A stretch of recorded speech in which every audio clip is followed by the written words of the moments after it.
Hello there and welcome to a bonus midweek video. Last weekend I hit the town for my mate's birthday and his venue of choice was a new establishment in Northbridge, that's the entertainment precinct of Perth, Australia for those of you not in the know, called Planet Royale, which recently opened on the 20th of August. There are multiple facets of Planet Royale, but what's likely of interest to us is BARCADIA. Marketed as a sort of playground for adults because of the accompanying bar, there is a range of arcade machines from the 80s to the present, as well as a large selection of pinball machines, one of the biggest collections in Australia, they claim. Now, before we get into the meat of things, I do want to apologise for the sometimes grainy footage. I concocted this video on location after a few pints, plus everything was filmed on my Pixel 5. I thought it did a great job considering how dark it was in there. You could see better than I could by the time I left. I don't really know a lot about pinball, let alone have any decent skills playing the machines, but the large collection is a cool thing to see. I played a few, but as you can imagine, I was more drawn to the arcade machines. While there are fewer titles than the pinball machines, especially compared to their competitor Palace Arcade, that now has several venues across the Perth metropolitan area, there is a solid collection of many notable and recognisable names. Don't come here looking for rare or hidden gems like many of the barn-like locations in the US and UK, but I had a lot of fun enjoying what I did play.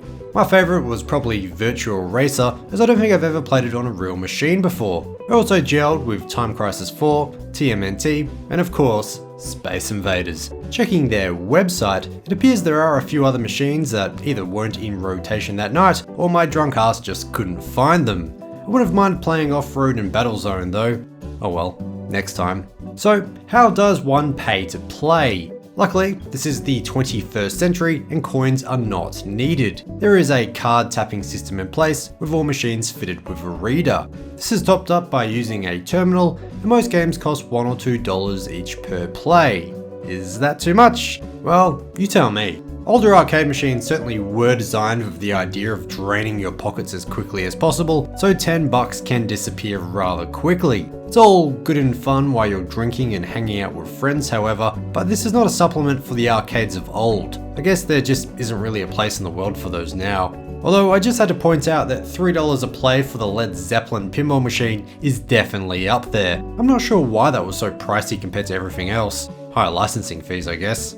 Stop taking the piss, Mr. Plant. The whole venue is in the old IMAX building, which some of you might remember from the early 2000s. I'm not sure when it exactly closed, but here's an old street view capture from 2007 where it already looks empty. Some elements have been retained like the carpet, which I was particularly fond of. That carpet can be found in Pulp Kitchen, an American-themed diner on site based on a movie you've probably seen. They sell a Royale with cheese, which I of course had to get, as well as a $5 shake, although that's actually pretty cheap for one here. If you head up the stairs, there is a cocktail bar called Major Tom's, based on... do I even really need to clarify? Anyway, I tried one of the cocktails and it was pretty good, although it's not really like I know what I'm talking about. The rather large selection of tap beer and wine downstairs is more my ballpark and served me well.